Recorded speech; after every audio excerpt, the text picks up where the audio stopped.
Know the phrase, I know it like the back of my hand? Well, when it comes to our kids, I feel like moms know their unique little physical features better than anyone. The way their hair wisps to one side, the smile that angles just so. A good photographer captures all of that for you, so why not put your mom eye behind the camera? Child life photographer Veronica Reeve is here to help us all capture the sweet details of childhood that you never ever want to forget. I mentioned this at the beginning of the show, but I might missed up a little bit just looking at those photos. You do want to get in and capture those details forever. Why are the details so important? So I think as parents, we have our babies' faces memorized, and as they grow, we remember the details because we look at their little faces all day long.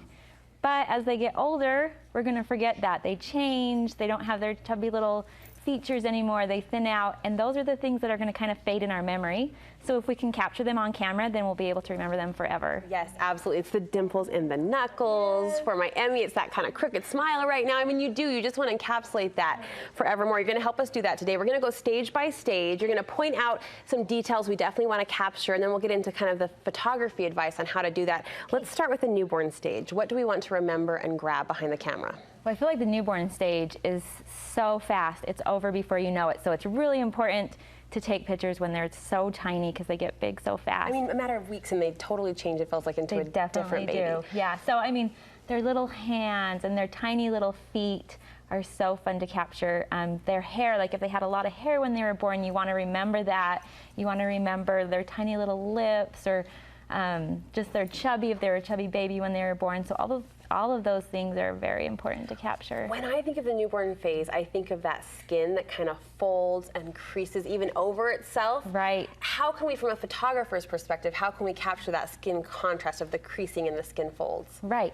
So if you use your camera at a low aperture, so like a low, like a 1.8 or 2.7, whatever, however low your camera goes to, then it will focus on one area and everything else around it will be blurry. That way you can really focus and like get the detail of the skin. And if you're willing to spend a little money on buying some photography equipment, they also sell macro lenses, which is a lens that lets you get really close and it's able to still focus.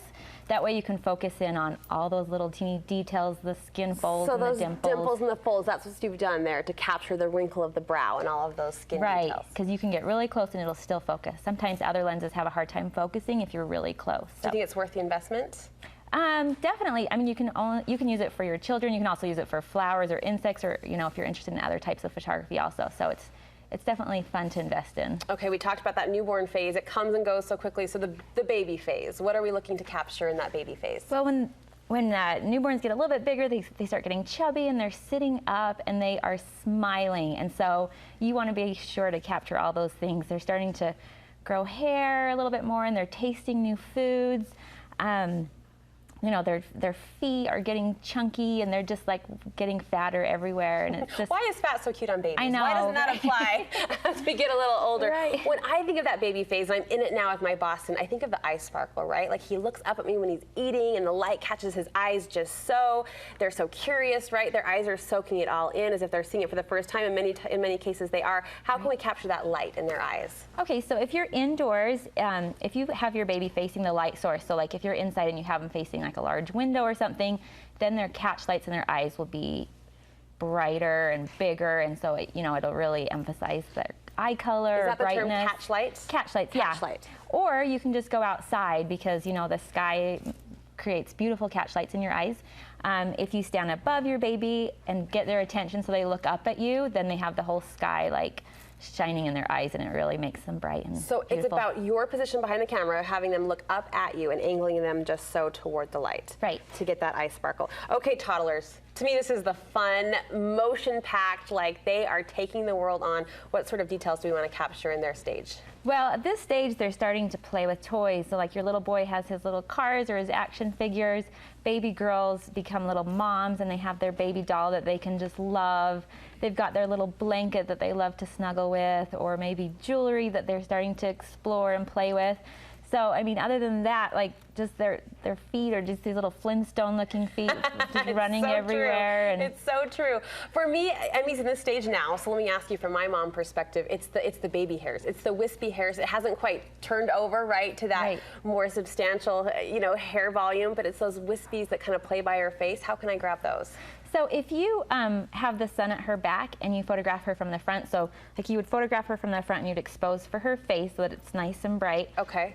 Then it almost creates like a halo effect with the sun behind them. This is beautiful, so you can see every little wispy hair, and it just kind of just brightens up and glows right behind them. Oh, that's stunning, Veronica. That is so pretty. So the backlight then is what we're playing with to get those hair wisps. That might be a dumb detail to ask about, but I just think they're so sweet as they play around their face like that.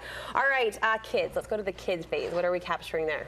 Well, kid phase is when they're getting new glasses or their teeth are beginning to fall out. It's the awkward phase. It's kind of awkward, and you want to capture all those things though, because even with their first missing tooth or with their new kind of awkward teeth coming in, you want to remember all of those things. So their freckles and like every little detail that makes them unique and makes you love them. Well, you mentioned freckles. There's also the flushed cheeks that we're seeing in some of these beautiful action shots that you've captured. How can you play up that skin contrast on their ever-changing faces? Right. So you need to be really careful when you're exposing your photo. If you make it too bright, it's going to lose those details. Okay. So it'll make their face brighter, but also you're going to lose some of the contrast and some of the details in their face. So you want to make sure that you're exposing your camera properly so that it's not too bright. All right, I can't personally think of this phase, or I really will start to mist over, but pre-teens, teens, do those babies really grow up? Don't tell me. Don't tell me. They do. How can we capture the pre-teen stage?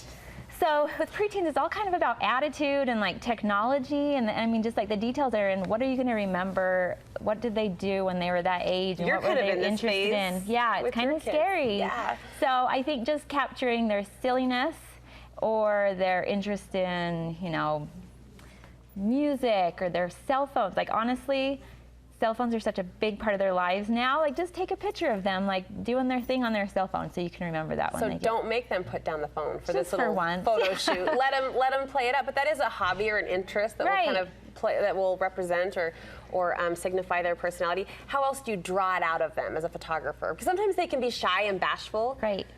How do you pull it out? So I mean, if you know your child best, you know what makes them laugh. Maybe there's a family inside joke that you can say, or maybe bring a friend along to take pictures, because then they can relax a little bit and they're not as nervous or like, oh mom, why are you making me do this? Eye roll. Yeah, it's like if you promise them ice cream after or whatever, bring a friend along and just make it kind of a fun thing.